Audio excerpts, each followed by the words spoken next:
All right, another 10 minutes with this time I'm with the winner of the official Strongman Games. And last year you came second at official Strongman Games, and that is America's Spenser Remick. How are you, Spencer? Great, Mitch. Thanks for having me. Looking Good, forward to man. the chat today. Yeah, well, look, the most interesting thing about you, well, probably not, but the most interesting thing I know about you is that this is actually 7 years of pro level competition, and this is the culmination, yeah? Absolutely. I've been competing as a whole for 12 years, and this has always kind of been the goal. And I would say up until probably 4 years ago, the world seemed just kind of like a pipe dream, so to speak. Like the stars are going to have to align, and everything's going to have to go perfectly to get to this point. And I think I always had the belief in the back that I would get here. Yeah. So it just through downs, injuries, self doubt, you name it. All the things that can happen over the course of 12 years of competing and 7 years at the pro level, just extremely gratifying to see all that come to fruition and be able to get to this point. Yeah, I mean, I think if anyone wants to draw a bit of inspiration, just look up Spencer's Strongman archives, and you see from 2015 to now, a couple of comps a year. You see the placings sort of inching their way upwards to the point where you won your first international show with official Strongman Games. That must have been very, very validating. Yeah. It was, and OSG, I was thinking about this the other day. Like, if there's ever a competition where like a participation trophy is valid, that's the one. Because just being there for 3 days and the grind that you go through to compete in 6 or 7 events, not anybody can do that. And going to that show for the fourth time for me, it was one of those things where a lot of people were like, "You don't need to be here. You've done well on a couple Giants live contests. Like you should have your name like right in the regular discussions for world level guys." And it would have been easy to just agree with that and kind of wait for things to happen. But in talking with some people whose opinions I trust a lot, they said you need to go back to OSG and you need to prove that you are where you deserve to be. And I did that, and it was one of those things where you kind of get into the self doubt conversation of is this worth it? Is this driving 20 hours to get to a contest that was almost canceled because of a hurricane, and then ended up winning after tying for first last year and getting second on a countback. Like, there was a lot of pressure innately because of that. And I would say, yeah, OSG 2022 is probably the single performance that I'm most proud of in my career. Not necessarily how I finished in the events, but just overcoming the obstacles. And not that I felt pressure to win, but it was one of those situations where I felt like the target was definitely on my back, and I successfully defended that. So I was super, super proud of that. Probably more so Yeah. than any other contest I've done. Well, the psychology around that from a couple of different levels is really interesting because you hit the nail on the head where you you did very well at OSG. You lost on countback to Pavlo, who is a very, very solid athlete. He's a weapon. And Right. then you do Giants Live, you prove you belong there, and then you make the decision to go back to OSG to again prove that you're at that level. It's a really interesting territory to be in because when you're at that level, you could make a couple of choices and you could go to Strongman Champions League and try to find some of those to compete in. Who were the people you spoke to that recommended you go back to OSG? Yes, I would say the biggest voice in that was Aaron Mullen. I've known Aaron basically since I got to my professional status, and I've competed at several of his shows, and he's he's very good at that impartial conversation of, hey, I know what these guys are thinking, and I know what they think of your skill set and what you've done so far. And I really appreciated his candidness in that conversation of like, hey, if you really want to prove yourself, this is the opportunity to do it. And the other part of that conversation is he kind of reminded me like, man, you're this close, like you are going to get there. And this is a critical step in that journey. So honestly, that conversation took place like during a training session shortly after Royal Albert Hall, where you and I were both at, and that was more motivation than anything. Like it was it was kind of an opportunity where I could have been frustrated, like that I wasn't automatically in the club, so to speak. But it was also one of those situations where, if you look at my career and the strongman archives that you mentioned, nothing's been easy. Like I've had like opportunity, so I kind of just saw that as like, okay, this is just the next step on the journey. So it was, yeah, I think my wife was like, "Are you upset by like his feedback?" And I said, "No, like I think it's what I needed to hear, and it just gives me fuel for the future." And it's, taking that honest feedback was very helpful for me. Yeah, absolutely. Now, the interesting thing about the comp you did at Royal Albert Hall, and I want to get back to training for OSG in a second, because I find that very, very impressive. And I'll tell you why. But if you look at the results from Royal Albert Hall, as I know you have, and this is more for people who haven't, you came seventh with 32.5 points. We're talking the difference between seventh and top five was about 6 seconds on a Hercules hold and a slightly better performance on stones. Correct. Yeah, it was. Yep. And that would have been it. And then it would have been myself, Alexi, and Maxime, and Evan ahead of you, like really top level world guys. So we got yeah, you're right. We got an addition. That's all right. Give us a quick introduction. So yeah, that was one of the. Hey, well, thank you. Can you close the door? I'll be right out. Daddy, can you read it to I will later. Yep, for sure. The joys of parenting. Honestly, I can't wait. Yeah, that's probably a whole other 10-minute conversation. But yeah, it's it honestly makes it all worth it too, once you realize the sacrifice that goes into training and competing and having a child that is like starting to understand what you do. It's very fun. But to get back to Royal Albert Hall, that just really showed you that that must have been like the biggest fire to be lit under you. Then we go to conversation at the gym. You should go back to OSG and train for that. Now you're training for amateur world championships. It's no longer the biggest show that you're ever going to train for, but it's probably one of the most competitive, because how I see it is you're a slight step above those guys, of course, and you prove that, but they're also going to have that as the most monumental moment, some of them for the entire strongman career. So they're coming in guns a-blazing, and now you have to get over, like, okay, I need to go prove myself again after 6 years. What was that like? That was definitely unknown territory, because I've become very comfortable not necessarily being the underdog, but being the guy that's there to prove himself.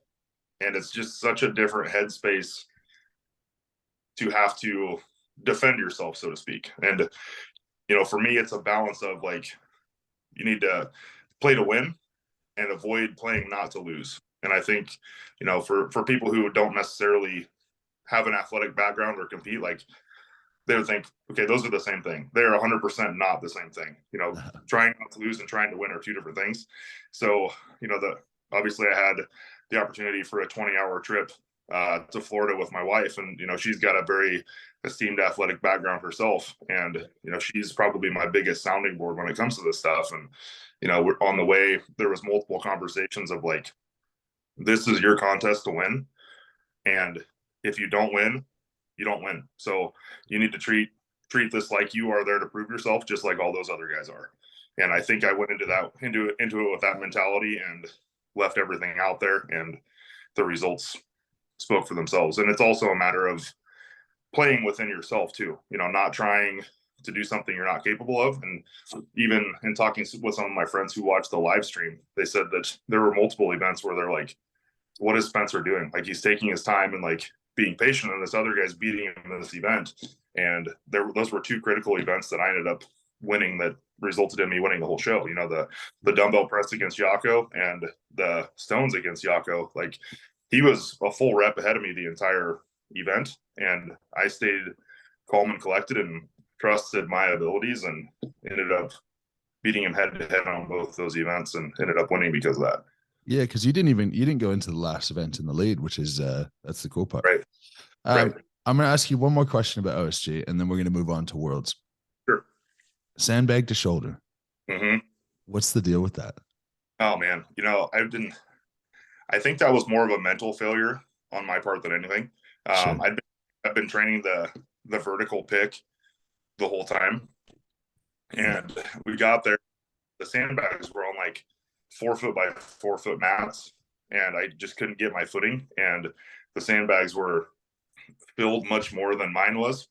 So I just wasn't. It just didn't, from a muscle memory perspective, didn't feel the way I wanted it to. And honestly, like going into that event, I knew that was going to be the one where I was probably going to struggle the most. Yep. And thankfully, I had banked enough points on the first 3 events that it wasn't catastrophic that I didn't perform well. So it was pretty easy to shake off, especially with the experience that I've got going into the finals, knowing that, the yoke is a great event for me. I'm a solid dumbbell presser, and I wasn't gonna leave stones up to chance for the second year in a row. So it almost put me in a better headspace going into the last 3 events than if I would have cruised through it. So I think for those, poor performance on an event probably was a blessing in disguise. For those who don't know, the sandbag to shoulder, Spencer had to battle back from 1 point on that event to come through with the win. So cool. That was very good. Okay, so now we take that psychology of training for not the biggest in the world. You go out and you win it against, amazing competition. Like Zalowski, who came, what did he come? He came 6th.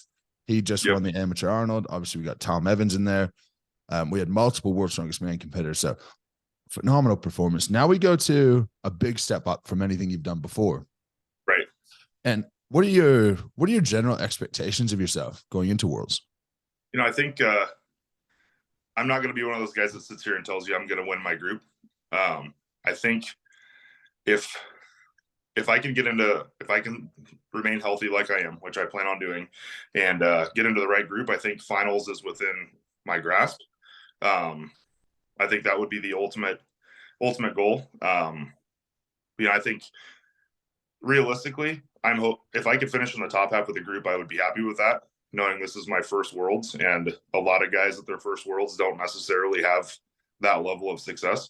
Yeah. So, I have high hopes, obviously, but I want to have realistic expectations for myself. So, if I get into a group with, 2 very well-established guys that are going to be hard to beat, if I can take top half of that group, I would be fine with it. But I've got to trust my skills and trust my experience and stay consistent and let things fall where they do. Yeah, well, look, if there's a guy committed to the grinds and doing it the right way, it's certainly you're the poster boy for that. How do the heat events in general, how do they line up for you? I don't think there's a single event that's going to cost me a dramatic amount of points. I think realistically, there's no reason why I should finish below the top 3 in any of the heat events. Carrying movements are good for me. I put a lot of work into my deadlift and my press to the point where I feel like I can hang with, pretty much anybody in those. And then, I've committed to the throwing events a lot over the last couple of years. So I'm confident with the kettlebell throw. Conan's wheel is just going to be a matter of who can endure the most pain and breathe the longest. And then I feel confident with stones as well. So honestly, I will in 1 second. You probably haven't had a whole lot of child guests on your not yet. Yeah. So honestly, there's no event that makes me nervous, so to speak. So I'm just really excited to get out there and go. And I've been thinking about this a lot of like what would prep for my first Worlds feel like, and I'm almost disappointed that it just feels like getting ready for another.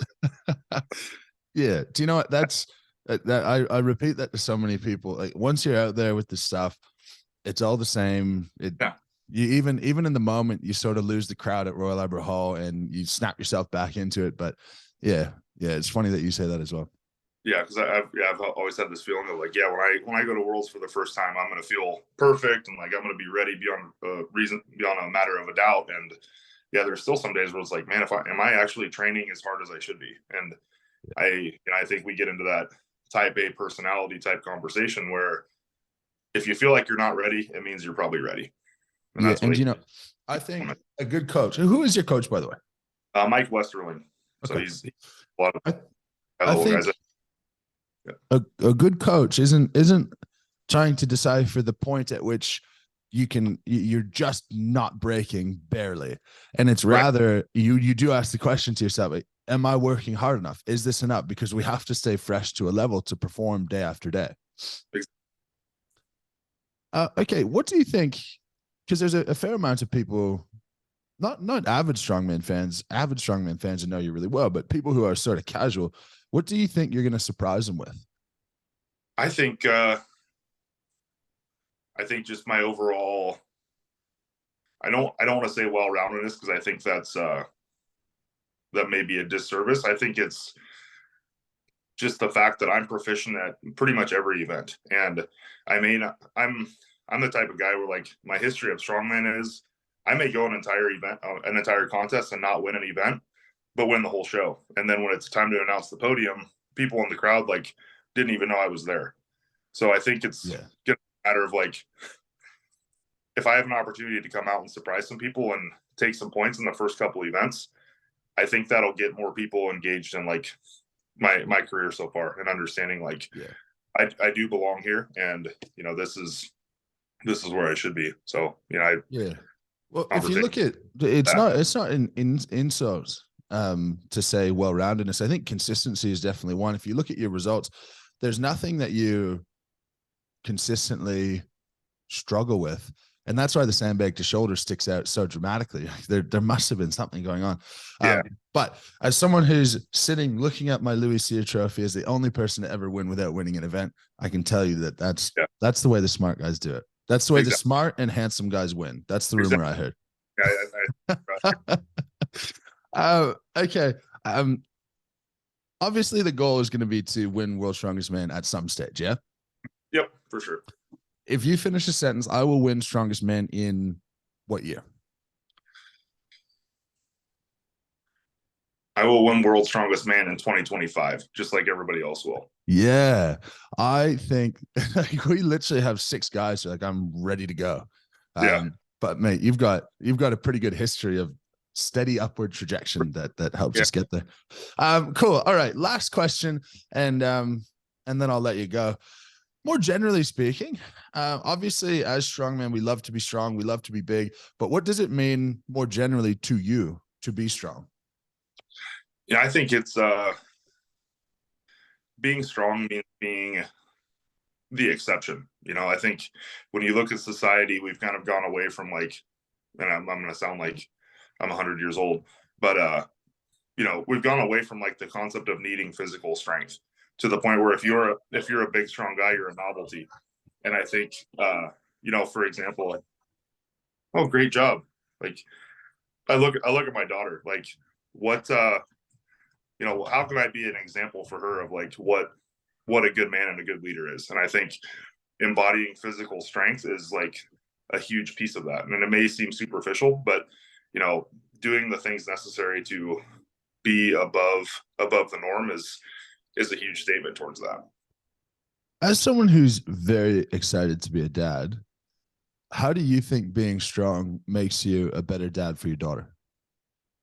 It's a good question. I think obviously there's an element of like everybody says, well, no boys are going to want to come to your house when she's a teenager. I don't want that to be the case. I think being strong is also an opportunity to show kindness and grace. And like, it's the conversation of like, just because you're kind doesn't mean you're not dangerous. And I think there's an element of like, the masculine urge to like be tough and strong, but also have the ability to be nurturing. And I think your children, especially if you ever have a daughter, it's a whole different thought process of what being strong means and the value, because no daughter wants to have a weak dad. Yeah, I saw a really good post, and it was something along the lines of how society has gotten away from physical strength and masculinity being something to be desired. But then everyone wants a strong dad, everyone wants a strong husband, everyone wants a strong son. Yeah, you gotta be strong. Yeah. And it's a great statement you make, that the showing kindness and grace and restraining yourself is only significant if there's something to be restrained. Correct. Yep. That's a good way to put it. Yeah, I love that.